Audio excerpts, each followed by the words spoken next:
Okay, this is Bible Lands and Customs, and we're picking up in our study with United Kingdom Palestine. We have just finished covering the pre- and the conquest and the post-conquest Palestine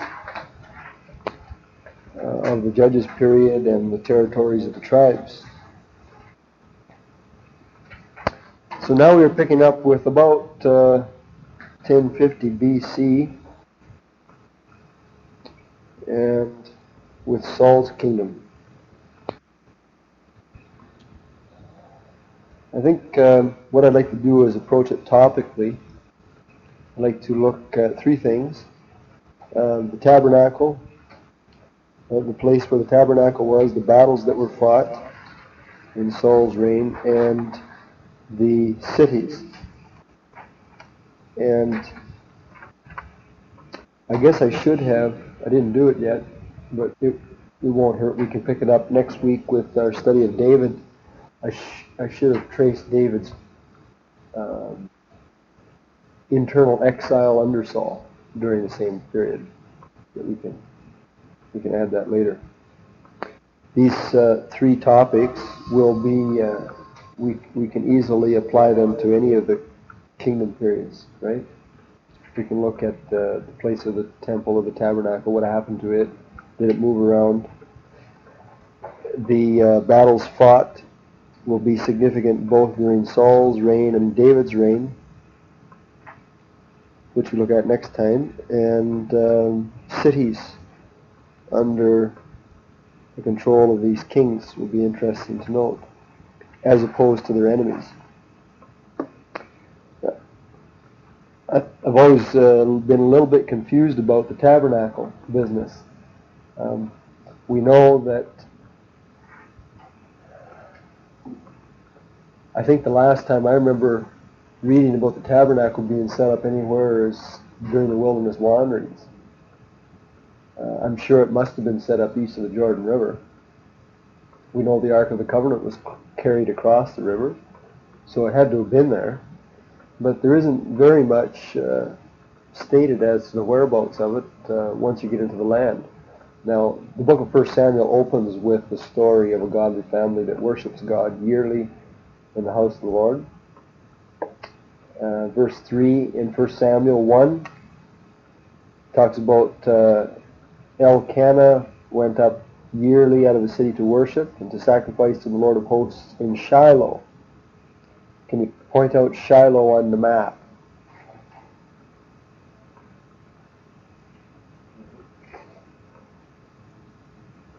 It's 20 miles north of Jerusalem.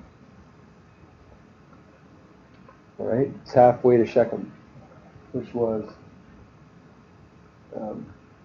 well, it's more than halfway to Shechem, but, all right, it's on the way to Shechem, which is a city of refuge.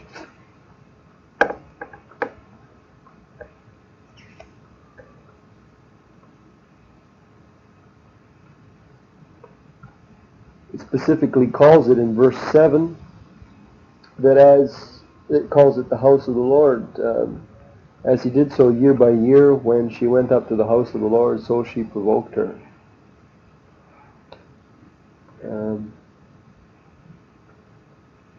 It actually calls it the temple, verse 9. Now Eli the priest sat upon a seat by a post of the temple of the Lord.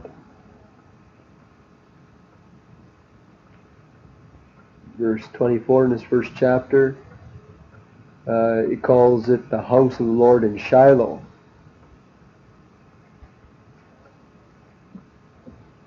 Right? Question? Comment? Oh.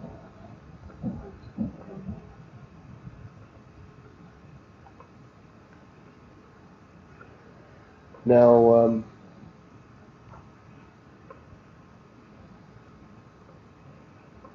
in none of these places is it actually called the tabernacle, right? To my knowledge. It just calls the house of the Lord the temple. What it was, I don't know.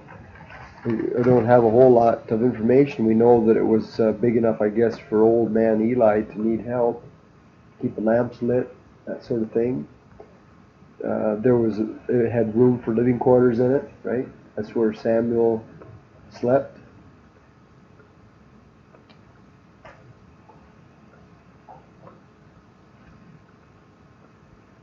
He slept there at the temple? Yeah. I was kind of assume that he lived away from it, but he lived as a priest. Well, chapter 3, verse 2 and 3, it came to pass at that time when Eli was lying down in his place, and his eyes began to grow dim that he could not see, and before the lamp of God went out in the temple of the Lord where the ark of God was, and Samuel was lying down to sleep.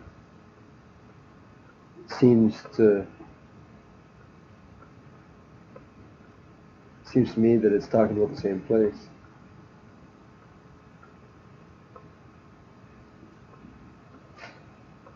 Maybe not.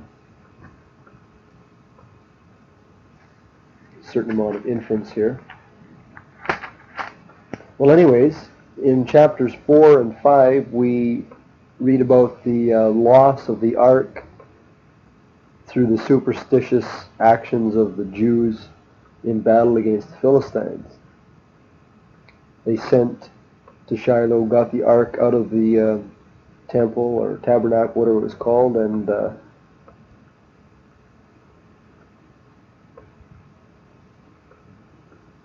took it out to battle. And the Philistines successfully took it, and they took it to Ashdod, and then from Ashdod they took it to Ekron, verse 10 of chapter 5, and they sent it away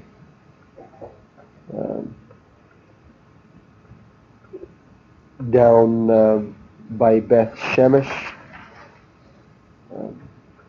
and it came into the possession of the Jews again.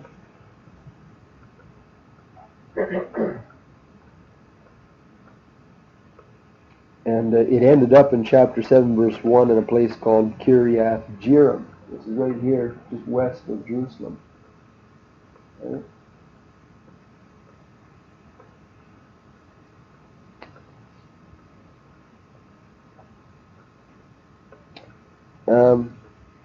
The next thing we find out about the tabernacle is in 2 Chronicles chapter 5, verses 4 and 5. You can sort of hold this. It'll kind of tell the story.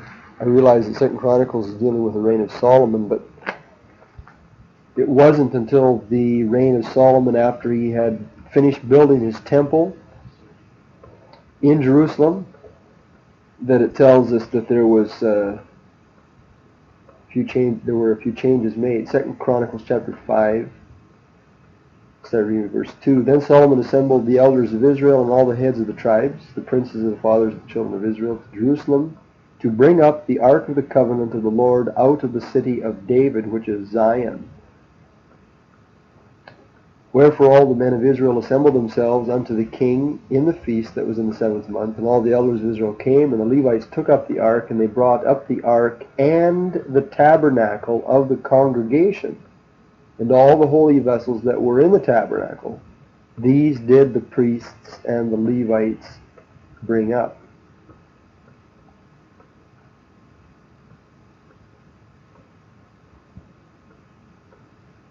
Where did I read that it was in Gibeon? It's a reference that I left. Yeah, that's what we just read. 1 Chronicles chapter... 2 Chronicles 1.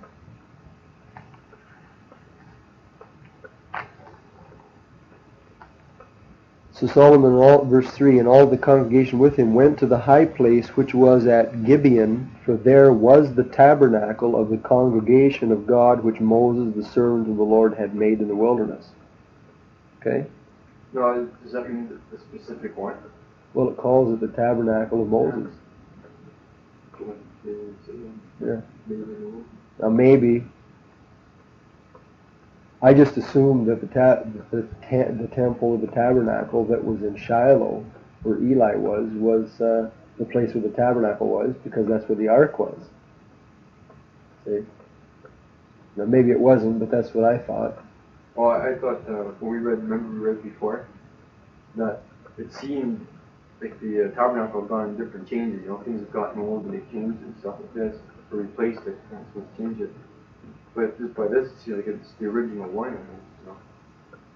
Does that just mean form of construction, or does that mean like the original stuff? That's quite a few years, Mm-hmm. It's 400 years.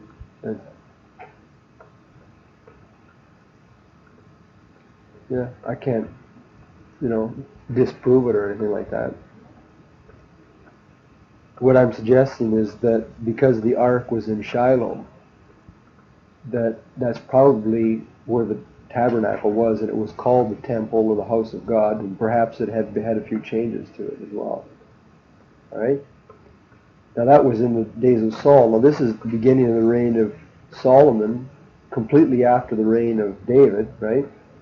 And in Solomon's days, it says they went to the high place at Gibeon, because that's where the tabernacle was. And yet, in Solomon's day, as we read in chapter 5, the Ark of the Covenant wasn't in Gibeon. That's only where the tabernacle was. The Ark was actually in Zion, where David had brought it up years before. Remember, David had wanted to build a temple, but he couldn't. And so he did the next best thing. He erected a tabernacle. It's actually called his tabernacle in 1 Chronicles chapter 15, if you want to back up to read that.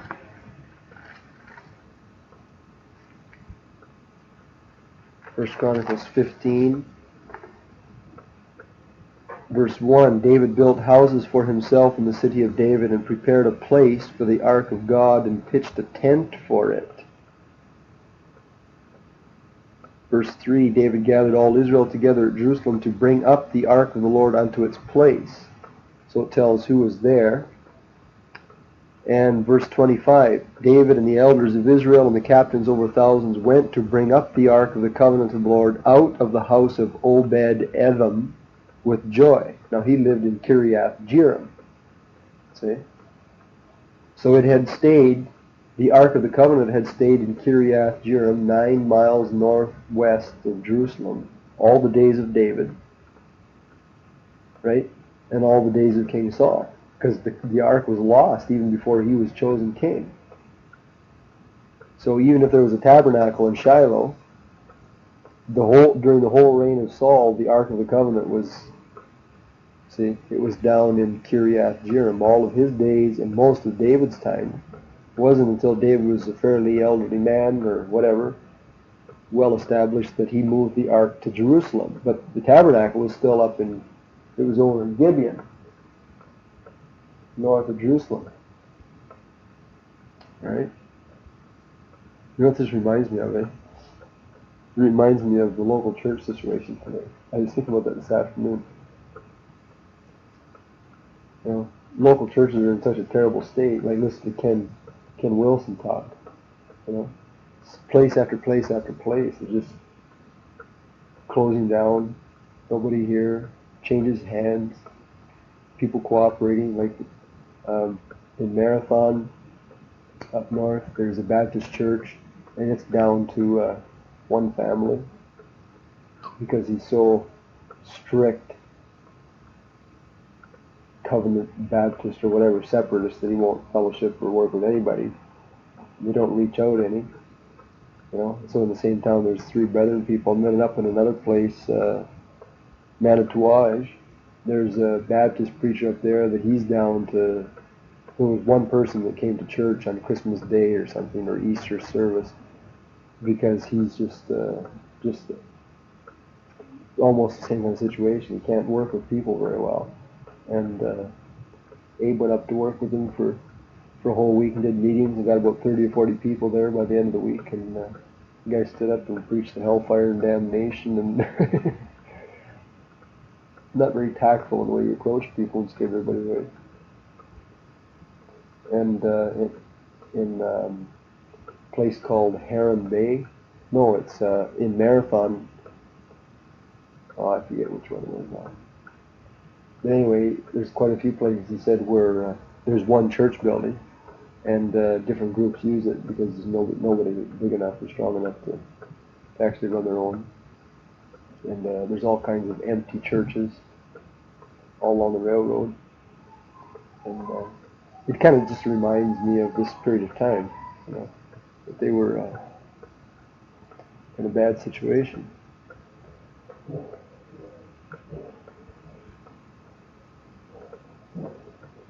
So we read how they went down to Kiriath Jearim to get the ark. It says they brought it up. Verse 29, it came to pass as the ark of the covenant of the Lord came to the city of David, that Michal, the daughter of Saul, looked out the window and saw David dancing and playing, and she despised in her heart.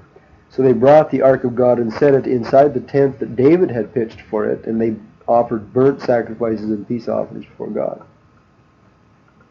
Right, so there's a tabernacle in Zion. That's the city, the portion of the city of the Jebusites that David had captured during his reign.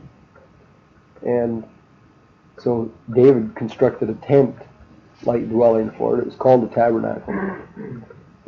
But there was the tabernacle of Moses was still up in Gibeon, and it was only in the days of Solomon that they actually took all the vessels out of the tabernacle and brought that tabernacle down and used its things in Solomon's temple. Gibeon different from Gibeah. Yeah. Gibeon is north. Gibeah is Gibeah was Saul's hometown. right. It wasn't there. And Gibeah is west of Jerusalem, I think, or let's see. Mm-hmm. You know, it's northeast of Jerusalem. Gibeon is northwest. They're not the same place. No, Ramah. Maybe I thought of it there. What? Gibeon, I thought of it Gibeon.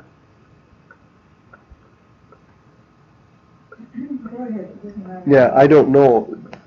I pointed out that there's no record of how it got from Shiloh to Gibeon.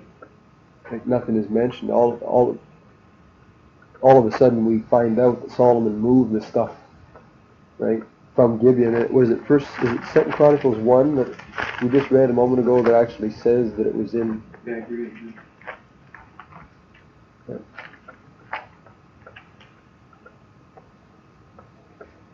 Now let's read those two verses again. 2 Chronicles 1, 3, and 4. Solomon and all the congregation went to the high place which is at Gibeon, for there was the tabernacle of the congregation of God which Moses, the servant of the Lord, had made in the wilderness.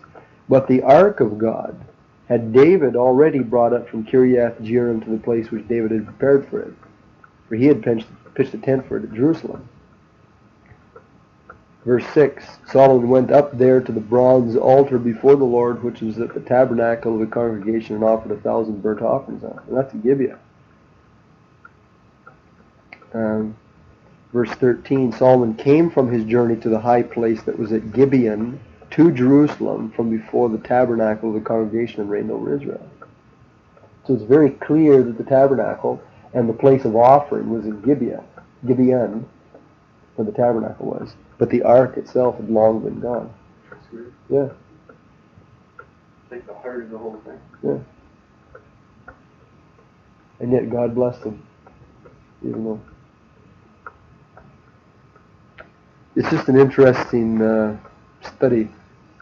Just like there's a one portion we're talking about the tabernacle where they get to finally get back from the Philistines, the Ark of the Covenant, and there's nothing inside except the tablets. Right. The budding rod's gone, the jar of manna is gone.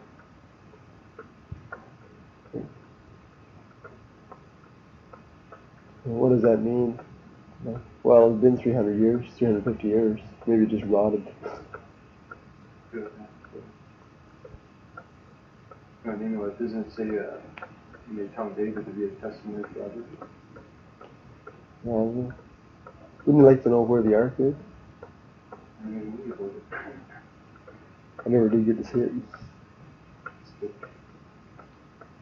No, because I think almost with some people they hear it's almost like worshiping the ark. in God. They were very superstitious about it. Yeah, that's when Eli's two sons, God doesn't take it in. That's the name of the daughter.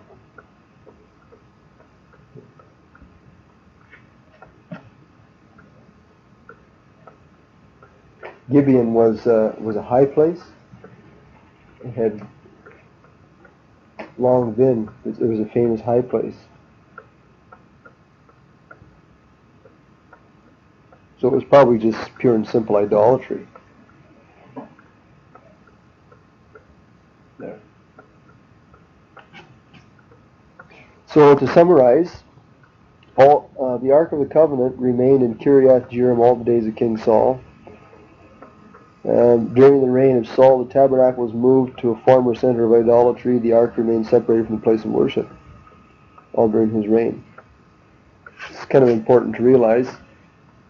It must have resulted in some kind of confusion. You know, people wonder, well, how in the world can it?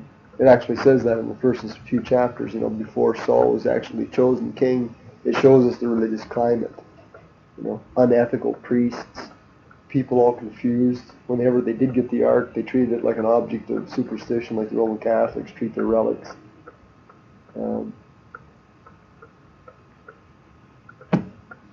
Let's move on to the battles during Saul's reign. And basically we just work our way chronologically through the book.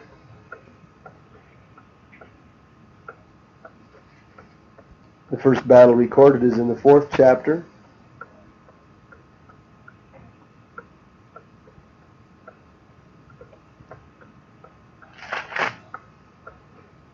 This is while Samuel was alive and before Saul was even chosen king. It says the Philistines encamped beside Ebenezer.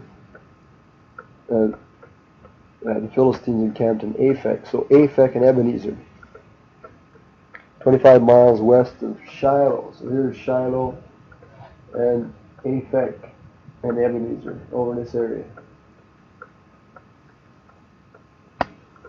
And, well, it probably should be on your maps. Aphek was the gathering place of the Philistines in the last battle in which Saul lost his life. And it happens to be the first place mentioned in the book of Samuel. See?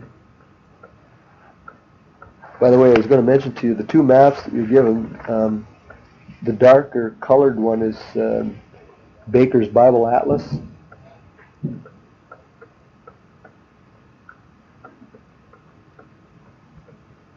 And the second one with the more, it's labeled page 52, that's Holman. No, Hurlbut's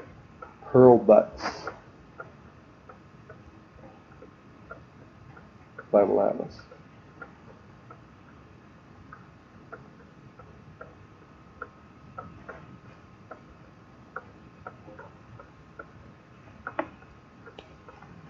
Now,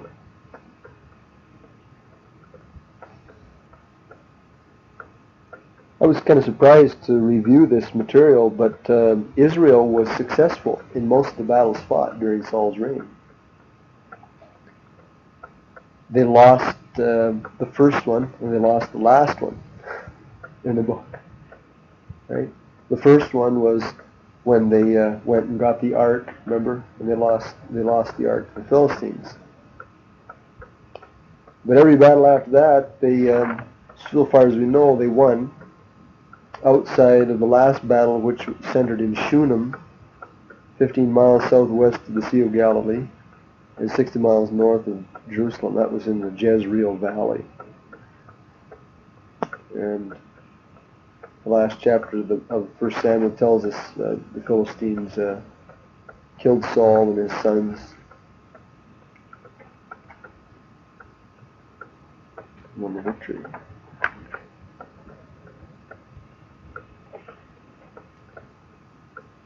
What I would suggest you would do, I don't think that the maps actually have this marked.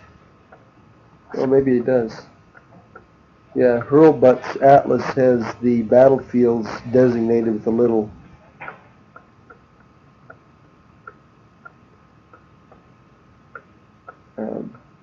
little flag, right? So the first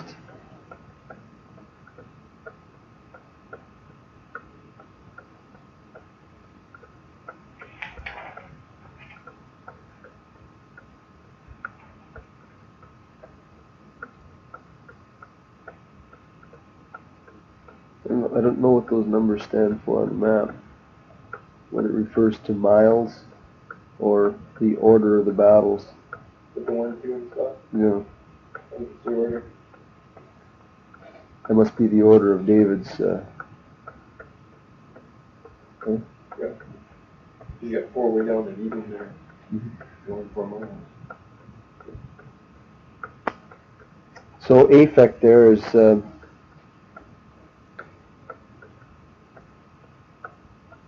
It was, wasn't Saul, so that's why I didn't want to yeah.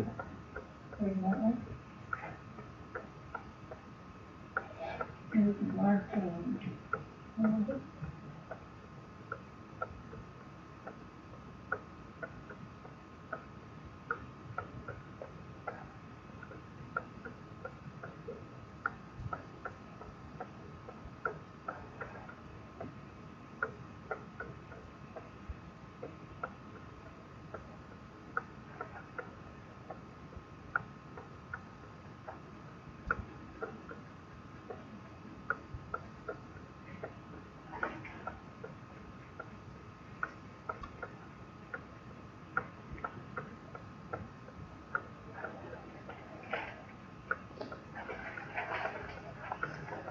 Anyways, the second battle in the 7th chapter.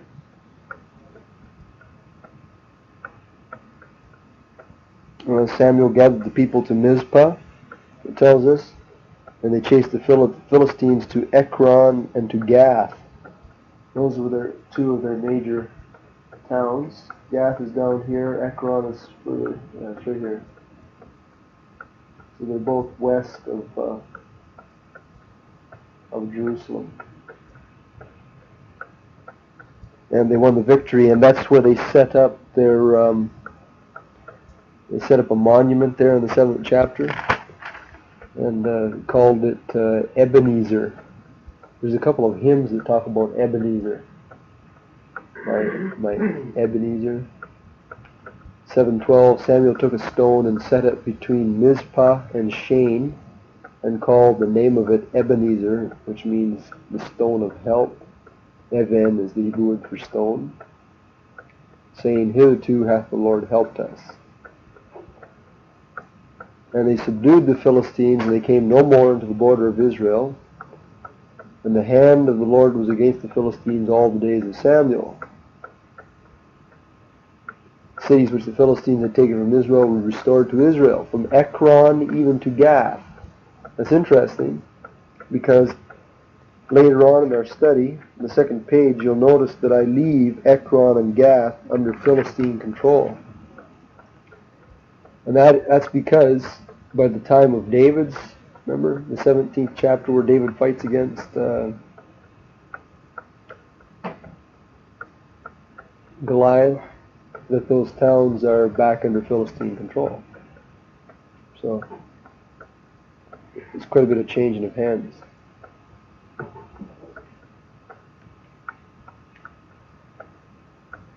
All right, Saul is just newly installed as king. 1 Samuel 11, he's called to defend the men of Jabesh Gilead, way up here, east of the Jordan, 2/3 of the way to the Sea of Galilee.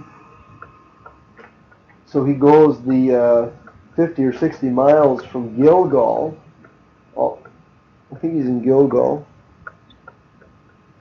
No, it says he's from Gibeah. That's where his court was. Right here. Right close to Michmash. He goes straight north to Bezek, and then 12 miles across the Jordan to the city of Jabesh Gilead. fights the Ammonites and wins. So Saul is thus guaranteed the kingship. Everybody rallies around him. Essentially, he was chosen king by the people because they wanted to fight and win against the Philistines. Almost all the battles that we have any details about recorded in Saul's reign are Philistine battles. There's hardly a single one in which we're given any details that didn't involve Philistines. You know, the interesting battle in chapters 13 and 14 in this book,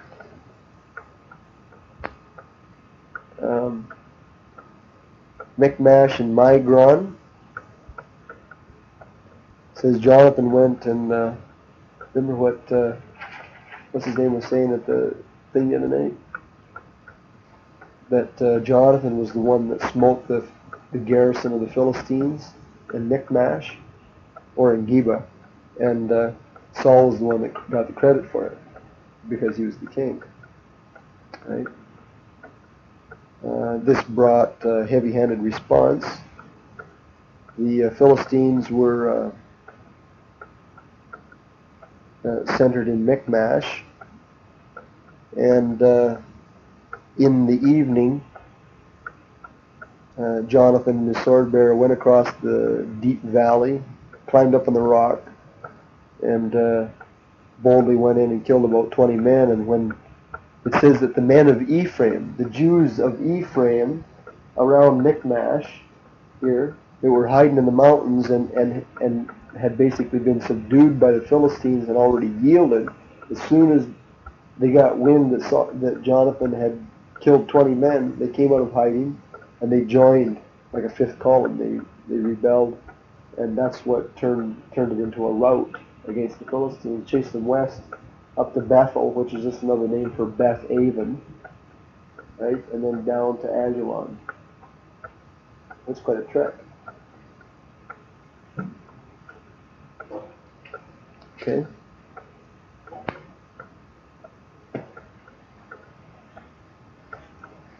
So it's about 20 miles they chased these guys. It doesn't say they took Ajalon, it just says they chased them to Ajalon.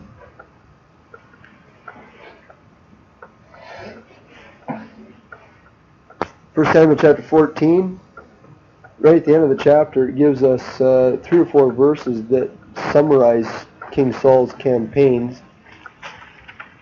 We've not given very many details. Chapter 14:47. So Saul took over the kingdom, over Israel, and fought against all his enemies on every side. I mean, there's a list of them here. Moab, Ammon, Edom, the kings of Zobah, which are way up north of Mount Hermon, in that area. Okay, now it doesn't say he actually went all the way up there. More than likely, I was reading one place, it says that they were making they had attacked, basically, and so he just went to meet them. So it could have been anywhere that the battle took place, but he fought against them, against the Philistines, and wherever he turned himself, it says he defeated them. So these are successful campaigns. Verse 48, he also gathered a host and smote the Amalekites. Where's Amalek?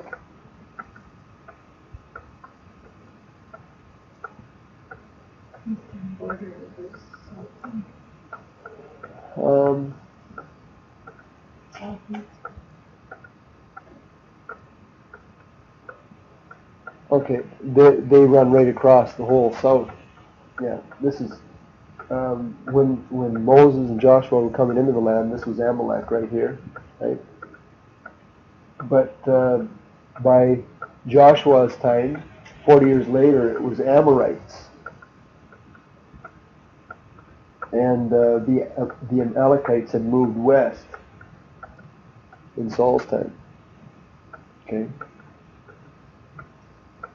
that's what that one map points out.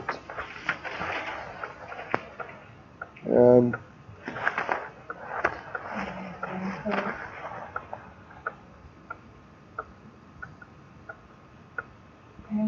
northeast, Moab, southeast. church. Yes.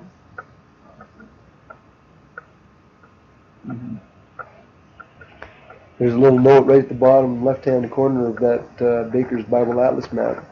It says Saul secured the southern border of Judah by defeating the Amalekites, and their little divisions there, they have them colored, different colors. Of course, it doesn't show up on the photocopier, but those little dotted lines show the divisions of different groups of people. So the Philistines basically were sandwiched. Well, of course, they were in cahoots with both the Canaanites to the north and the Amalekites to the south. Now, so that's kind of an important notation. Verses 47 and 48 of the 14th chapter. You don't know where these battles were actually fought. Chapter 15, this is where Saul rebelled against God, and as a result, God tore the kingdom away from him. He was instructed to go down and fight against Amalek, it says, and to destroy them.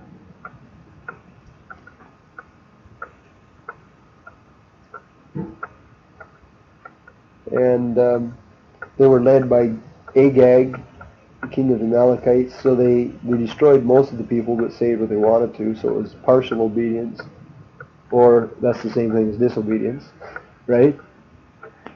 And it specifically calls it Talayim in 15:4. Saul gathered the people together and numbered them in Talayim, 200,000 footmen.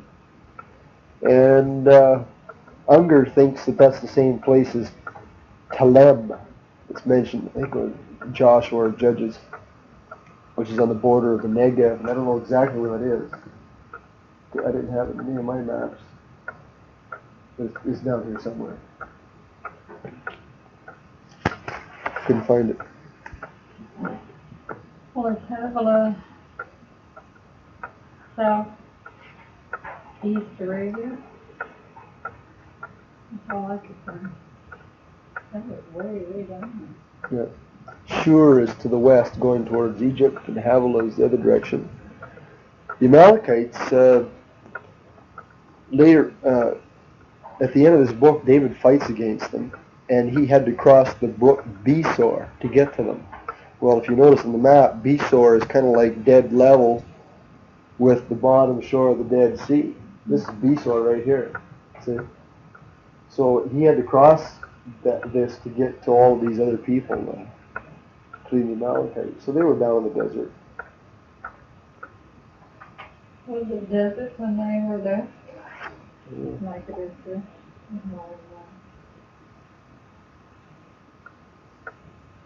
I don't know.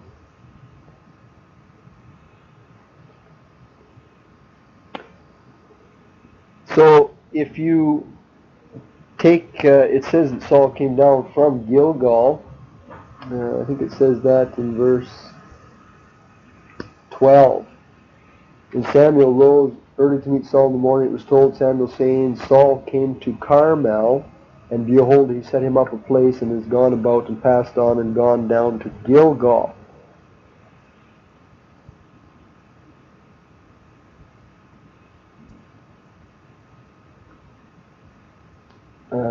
Which basically says that he had gone down here, he'd fought a battle, and he had gone back to Gilgal. That's at least 50 miles from here to the bottoms of the Dead Sea. It was more than likely further than that, but it's a fairly long trek. The great story of David versus Goliath and the subsequent Israelite victory is recorded in chapter 17. It takes place in the valley of Elah.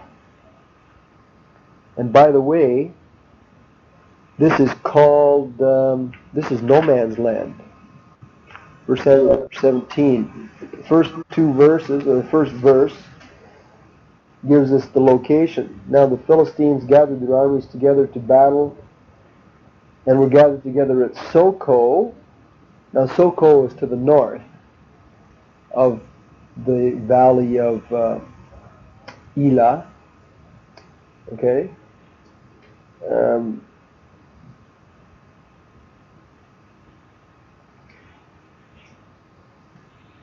which belongeth to Judah, and encamped between Soko and Azekah in Ephes Damim. And the Ephes Damim means border of blood, I think. The border of blood. I looked that up in Unger.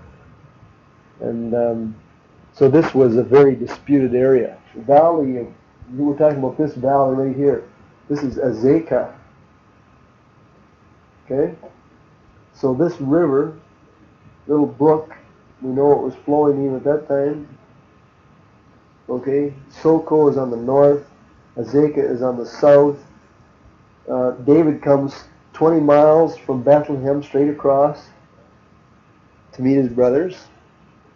And Goliath for some reason that map looks off. Gath on my map was 25 miles south. Yeah, I think this map here is wrong. Which one? This one here is wrong. Yeah. It's on the wrong arm of the river. It should be where it says encounter of David and Goliath. Yeah. It says Elah. See that word names river? Elah. Yeah. Okay, just right after the word Elah, it should be right about there. Why? Well, that's where it is. That's the same arm. That's what I got by this map too. Soko and Gath are both on the same Elah River. Yeah. Well, though on this map they have it on one of the other arms. Which, Your Kingdom of Saul map. you mean Hurlbutts? Yeah. No, your Baker. No, they've got it on the valley, on the river Elah. What? They have Azekah and Soko, easterly. You have Lachish, Eglon, and Gath. Gath shouldn't be wrong, then. It should be up. It should be north of Soko and Azekah. On one map, it's just east of Ash. See, on your second map, it's right. On your robot. One map, with it down there. Yeah. Yeah, so your Baker map is wrong. I don't see Soko, is it on there? It's on your Baker map. Yeah, it's in the Baker. Yeah. At the very end of that, it's the river. Mm.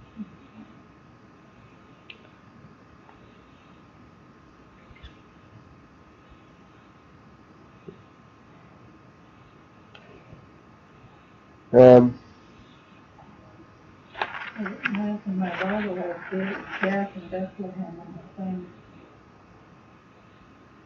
Yeah. Yeah, there seems to be quite a divergence as to where they set Gath. In my Bible, they have Gath 20 miles southwest of Soko. Like it's down towards Gaza. On this map, they've only got it, looks like they've got it about 10 or 12 miles from Soko. And on Hurlbutts,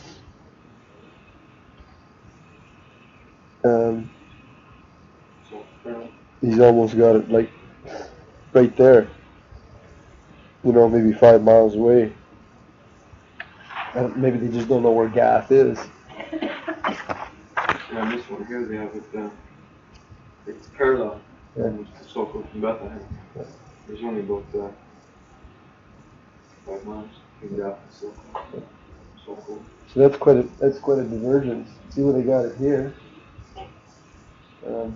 They've got it real close. I guess they got it about 5 miles away.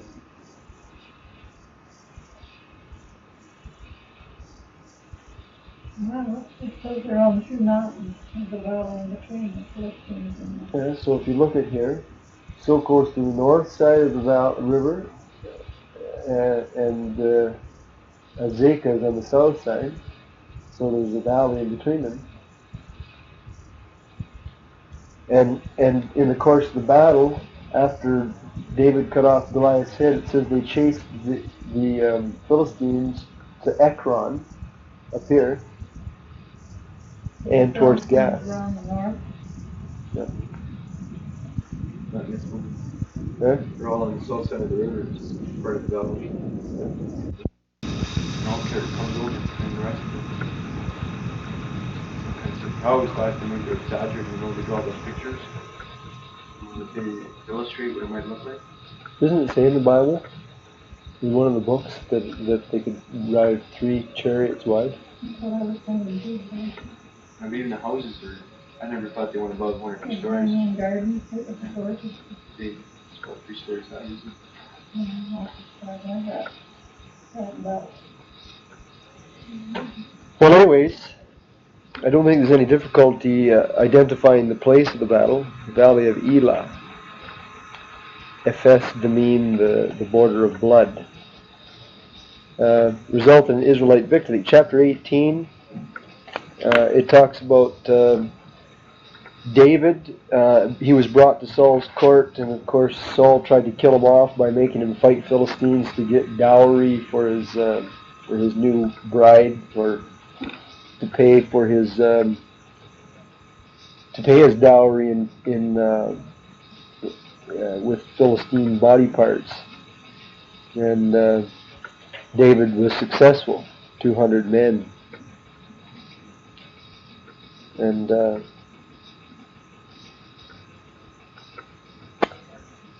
so obviously David had fought Philistines. You just don't know where that took place. Chapter 23 is the next location. All the rest of the stuff is taking place right around Jerusalem. And this is where David begins his flight from Saul. He goes up to Nob, the city of the prophets, and he gets Goliath's sword. And so he's gathered himself several hundred men by the time we next see a battle in the book. In chapter 23, David's running for his life. He hears that a town by the name of Keilah in southwest Judah, right here. They don't have it on this map. It's 20 miles southwest of Jerusalem. Right? Should be on the map, one of those maps you got there.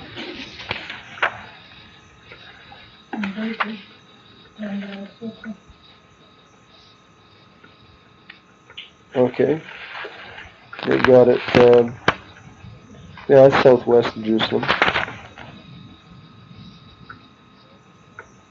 And they also have it on the other map too. Right? It's sort of northwest of Hebron on this one. Yeah, northwest of Hebron, southwest of Jerusalem. Keilah was being attacked by Philistines, and David went over there.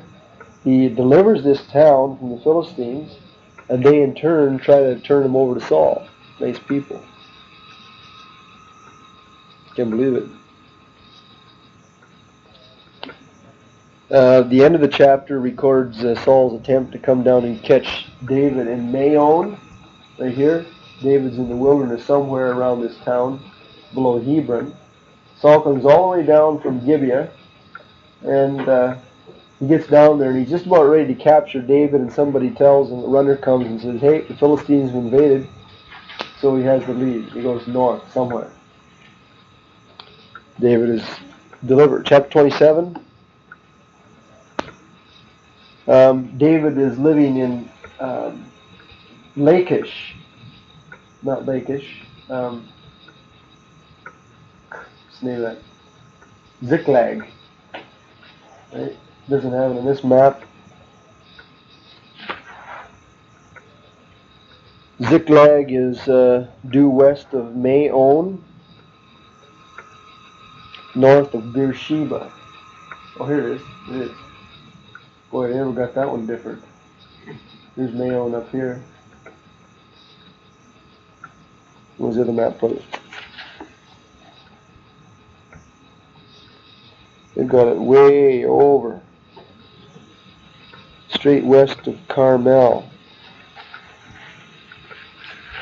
So these two maps agree These two maps that we've got place Ziklag west of Carmel and Mayo over here instead of down below. Okay. Who knows? The place was burned with fire. We know that. Yeah. While David was up here, he was on this. He was headed towards this northern campaign that the book ends with. This was the gathering point in Aphek, where I can find it now. And they decided, no, I'm not going to let this Jew fight against the Jews with us. He might try to. Yeah, somewhere around here. So when you do David went to Masada, my map has got the stronghold. It was there a couple times. And I can go back into Masada. Oh yeah, the stronghold. Yeah. Oh. It's just on the coast of the Dead Sea. You went there a couple times. 1, 2.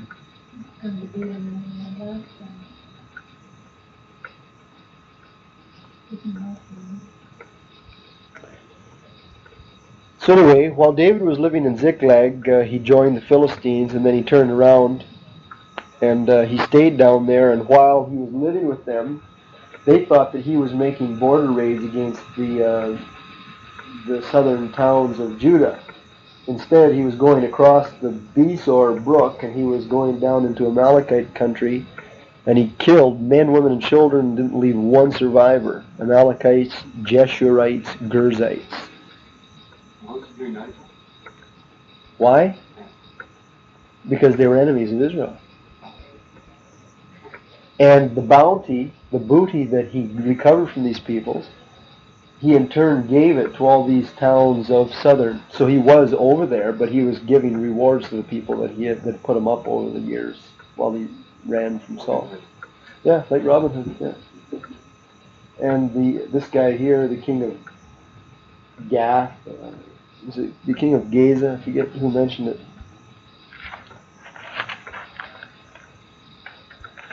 Achish, the king of Gath.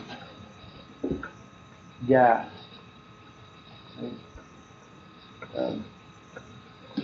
He thought that David was making enemies over here. In reality, he was killing all this guy's cohorts. So the book concludes in chapters 28 and 29, and chapter 31 with the final major Philistine drive against Palestine, against Israel, in which they were successful.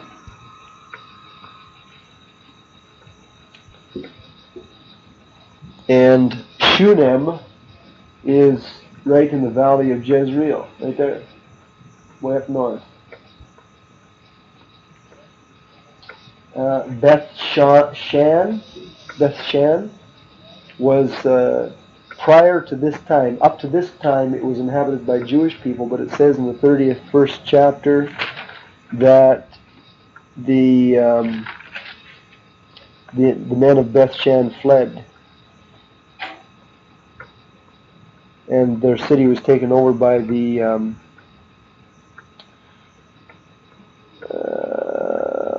let's see. When the men of Israel who were on the other side of the valley and they who were on the other side of the Jordan saw that the men of Israel fled and that Saul and his sons were dead, they forsook the cities and fled. The Philistines came and dwelt in them. So that probably includes Gilboa and Beth Shan. And the Philistines fastened Saul's body to the wall of Beth Shan. Okay? So the Philistines won these towns. The men of Jabesh Gilead came across and they spirited away Saul's body from off the wall, and they gave it a decent burial in out of gratefulness for the deliverance that Saul had given to them years before. That Shan is not one, isn't it? It's not? Basis. Yeah. That's where he died. I think he was killed in the valley, and they took his body to Beth Shan. The Philistines did. I don't think we'll take the time to run through these, but you can check it out. And what I would suggest you do is on your map, color all these towns that are under Philistine control one color, and then color all the other towns a different color, and it'll give you an idea of who was in control of what territory during the reign of Saul. That's the best way to do it. Basically, what you're left with is a corridor up the mountainous range of the region of the country, right up to the Valley of Jezreel, basically controlled by Jews, and it's only on the border, on the western border, the northern border, that they had problems.